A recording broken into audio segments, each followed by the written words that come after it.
दुनिया में कोई भी ऐसा रिलेशन बचा नहीं है कि जिसमें क्राइम नहीं हुआ है। पहले भी काफ़ी दफ़ा यह बता चुका हूँ। और हर रिलेशन में क्राइम हुआ है, हर जगह क्राइम हुआ है और हो रहा है। कभी पैसों के लिए, कभी ईगो के लिए, कभी दोस्ती के नाम पर, कभी प्यार के नाम पर। कोई भी ऐसा कारण बचा नहीं है कि जिसमें उस कारण के चलते क्राइम ना हो।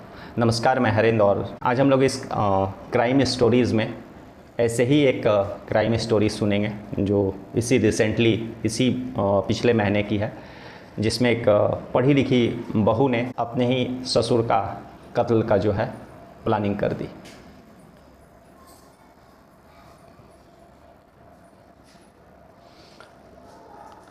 दुनिया में कोई भी ऐसा रिलेशन नहीं है कि जिसमें क्राइम नहीं हुआ हो, चाहे वो भाई बहन हो, माता पिता हो, किसी भी रिलेशन को ले ले, दोस्ती का रिलेशन हो, प्यार का रिलेशन हो, हर रिलेशन में क्राइम होता है।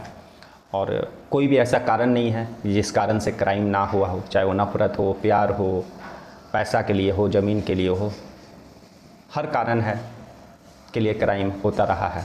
और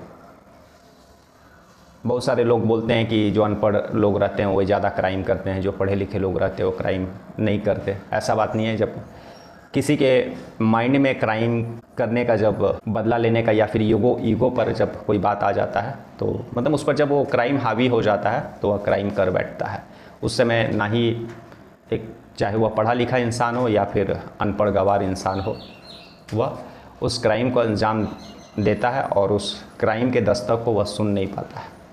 नमस्कार, मैं हरेंद्र और आज हम लोग कहानी सुन रहे हैं। महाराष्ट्र के नागपुर शहर है। नागपुर शहर में 22 मई 2024 की घटना है। उस शहर में एक पोटेवार परिवार रहता था और जिसके मुखिया पुरुषोत्तम पोटेवार थे। उनकी पत्नी शकुंतला, बेटा डॉक्टर मनीष और बेटी जो योगिता थी और बहू थी अर्चना पुटेवार। तो यह छोटा सा एक परिवार था। जो पुरुषोत्तम पुटेवार थे वह 82 साल के एक बुजुर्ग थे और काफ़ी पढ़ा लिखा संपन्न परिवार था और काफ़ी ज़मीन, पैसा, सब चीज़ था उनके पास। तो 82 साल का उम्र था और घटना जो है इसी 22 मई 2024 की है। उनकी पत्नी शकुंतला का हाल ही में एक सर्जरी हुआ था तो वह हॉस्पिटल में एडमिट थी और उसी को देख करके वह दिन के करीब में 10:30 बजे वापस रिटर्निंग घर की ओर आ रहे थे और आते वक्त उनका रास्ते में ही एक्सीडेंट हो जाता है। एक कार से उनको कुचल दिया जाता है और मौका पर ही उनका जो है मृत्यु हो जाता है। 22 मई की सुबह 10:30 बजे की घटना है और फिर देखने पर ही पता चलता है कि हिट एंड रन का केस है। तेज़ रफ्तार कार आई और बुजुर्ग को रौंद करके चल गई।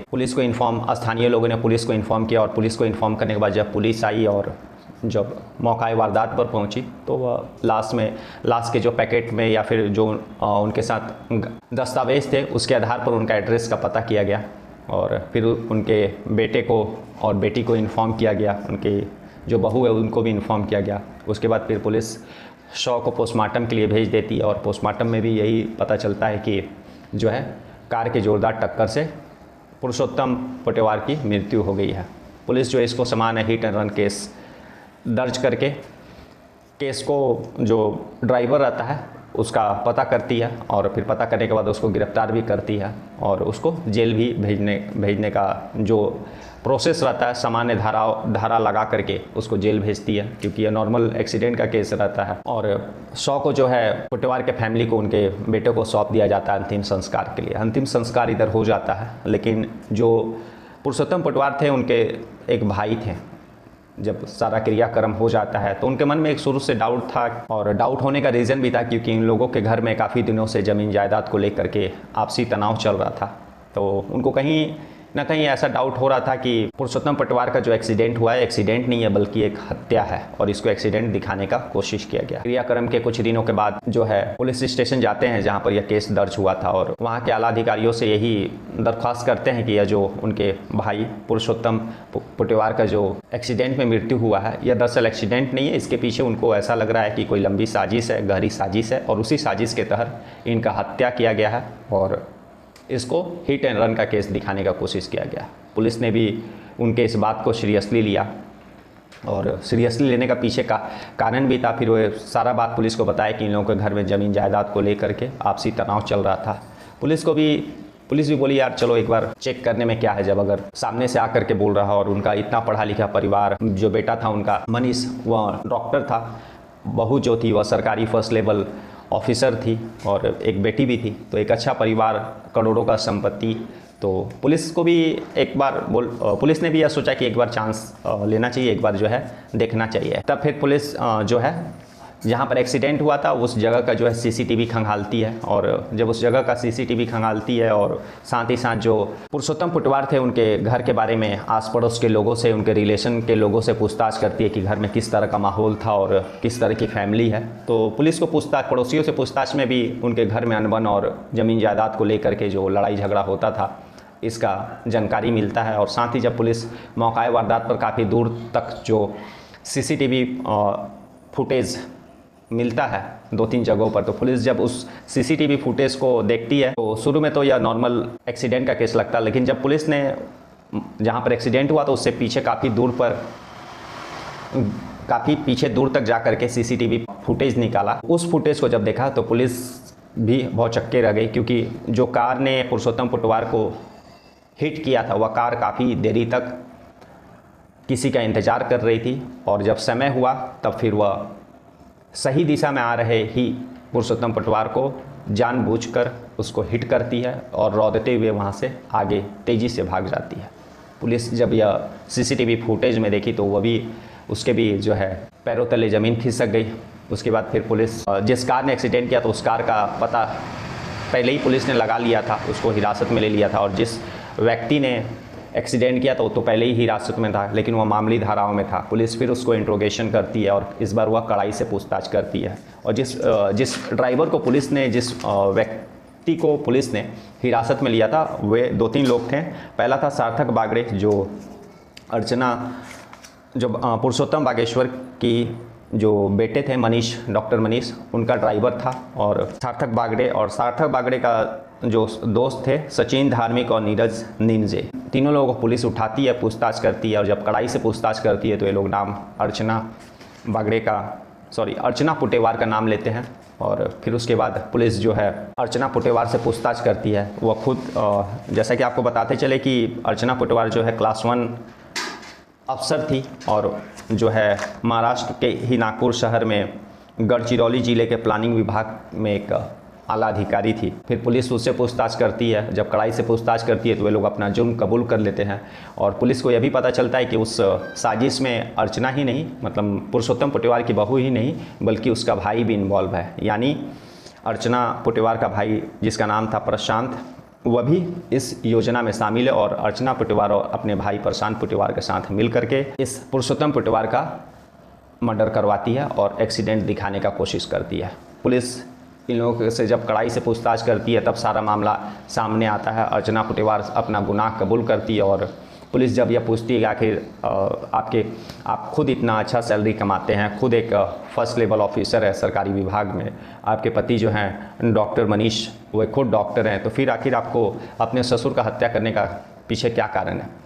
दरअसल अर्चना पुटेवार जो थी वह ससुर के सारे ज़मीन जायदाद को हड़पना चाहती थी, और ससुर जो पुरुषोत्तम पुटवार थे उनकी एक बेटी योगिता थी।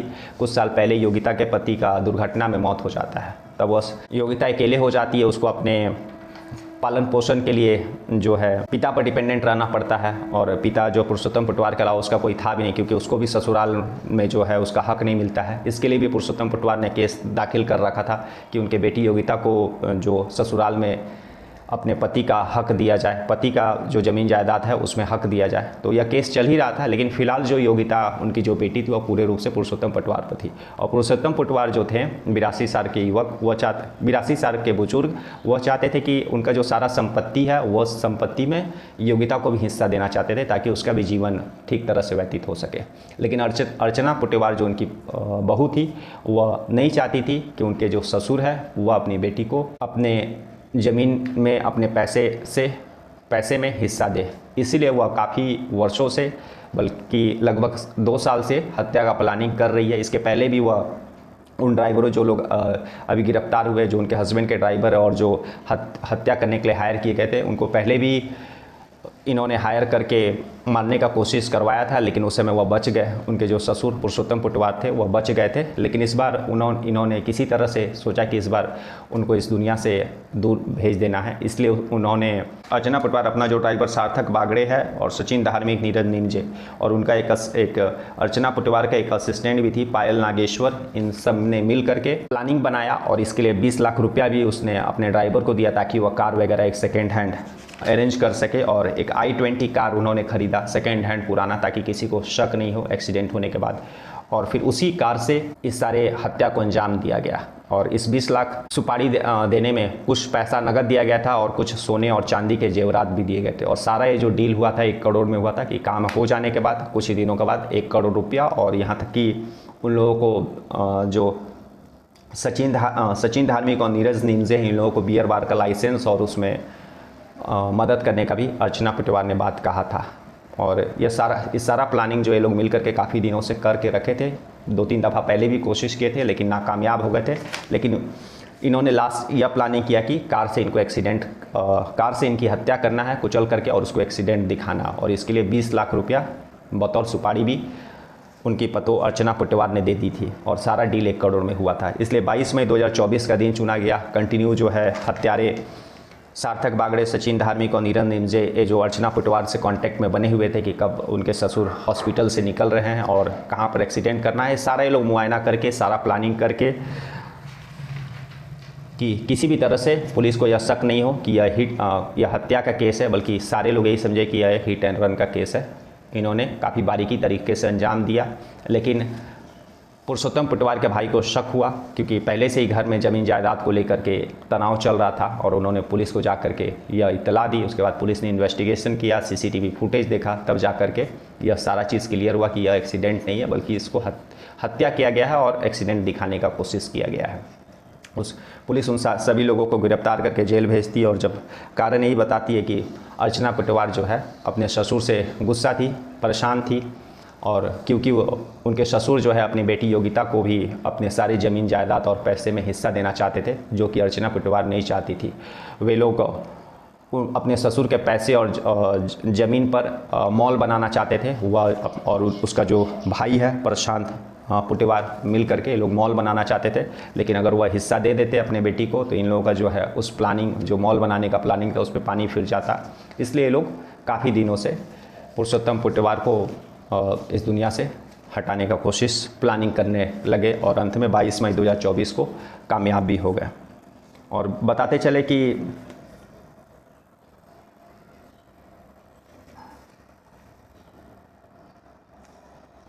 पुलिस ने जब अर्चना पुटवार को गिरफ्तार किया और वह खुद करोड़ों रुपए की मालकिन है और काफ़ी जगहों पर उन्होंने ज़मीन भी खरीद के रखा है, तो पुलिस को भी जब उसका अर्चना पुटवार का बैकग्राउंड खंगाला तो एक सरकारी डिपार्टमेंट में भले ही वह इस तरह से पुलिस ने जो 10 से 12 दिन के अंदर सारा केस को सॉल्व कर लिया और अर्चना पुटवार के साथ जो उनके ड्राइवर सार्थक बागड़े और जो हत्यारे हायर किए गए थे सचिन धार्मिक, नीरज निमजे और उनके असिस्टेंट पायल नागेश्वर और साथ में अर्चना पुटवार का भाई जो है प्रशांत पुटवार, इनको गिरफ्तार करके जेल भेज दिया है। लेकिन सबसे बड़ी बात यही है कि एक बहू जो खुद सरकारी विभाग में एक आला अफसर है और पढ़ी लिखी होने के बावजूद भी, एक अच्छी खासी सैलरी है होने के बावजूद भी, और पुलिस ने जब उनका बैकग्राउंड चेक किया, जब फाइनेंशियल कंडीशन चेक किया, ट्रांजैक्शन चेक किया, तो खुद उनके नाम पर बहुत सारी प्रॉपर्टी उन्होंने ख़रीद कर रखी है और काफ़ी कैश भी उनके नाम पर डिपॉजिट है। तो इसके लिए पुलिस ने एंटी करप्शन ब्यूरो को भी लेटर लिख करके इन्फॉर्म किया है, क्योंकि सरकारी अफसर होने के साथ इतना कम समय में इतनी संपत्ति कैसे वो अपने नाम पर खरीदी है और इतना जो फिक्स इतना कैश जो उनके नाम पर डिपॉजिट है वह कैसे है, सारा मतलब वाइट ही मनी है या फिर कुछ उसमें ब्लैक भी है।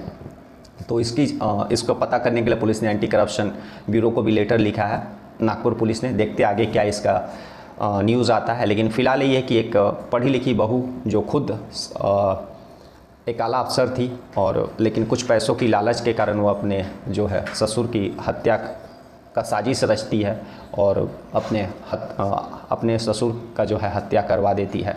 फिलहाल इन लोगों को, सभी लोगों को गिरफ्तार करके जो है न्यायिक हिरासत में भेज दिया गया है। लेकिन कहानी यही थी कि चाहे वो पढ़ा लिखा हो या अनपढ़ हो, क्राइम के दस्तक को हर कोई सुन नहीं पाता है, और काश हर कोई उस दस्तक को सुन लेता तो क्राइम होने से बच जाता है। वीडियो बनाने का यही मकसद है कि आप क्राइम के हर उस दस्तक को सुनिए और क्राइम होने से रोकिए।